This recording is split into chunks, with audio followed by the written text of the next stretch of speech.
The voice referendum is finally over. We can finally say goodbye to the acrimonious debates that have plagued us throughout this whole campaign, the internal division, sometimes within families, that the campaign has wrought. Now, the voice has failed dismally overall. Not only did it fail to secure a majority overall, it failed to secure a majority in any state. Now, votes are still being counted, but we can see the clear trend, and there's only going to be minor changes from here on. Overall, at the time of recording, the voice only got 39.9% support. This is roughly in line with the polls, which suggested that support would be around that 39% area. Some polls had support slightly higher, some polls support slightly lower. However, this result was roughly what the polls were expecting. What the polls weren't quite expecting quite as clearly was the result across the states. The voice failed in all states. New South Wales, Victoria, Queensland, South Australia, WA, and Tasmania. All have gone toward no. Some of those states were actually a little bit of a surprise, including the magnitude of the result. New South Wales overwhelmingly voted against the referendum. For example, only 41% of people voted in favour of the voice. Victoria, which was at one stage likely to lean toward yes, again voted against the voice, with only about 45.5% of people voting in favour. Queensland voted strongly against the voice. 32% of people supported the voice in Queensland, an absolutely dismal result, possibly reflecting people's disquiet about the government's attempts to form a treaty within Queensland, which hadn't exactly gone down well with the population.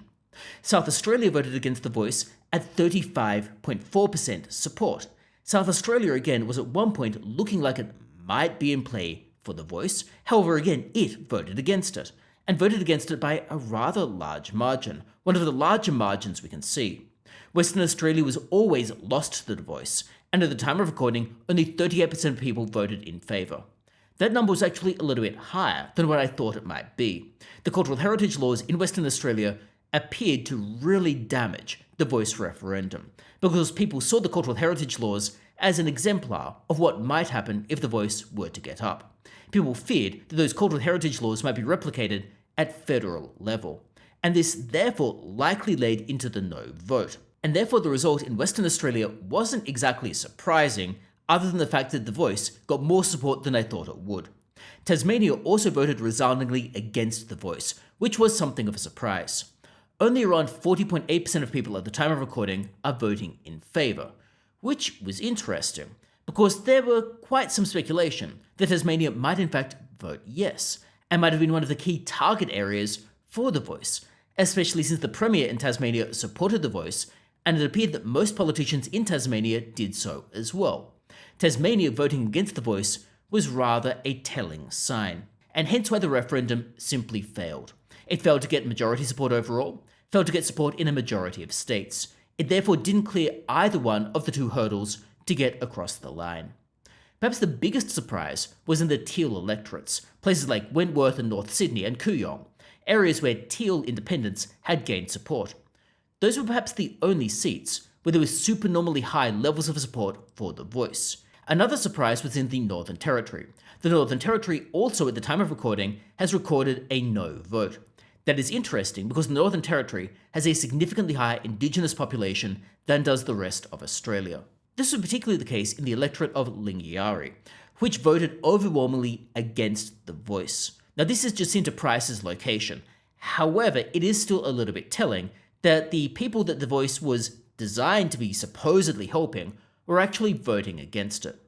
Possibly the reason for this was the voice might have been perceived as a voice for inner city elites rather than for regional areas that needed additional help.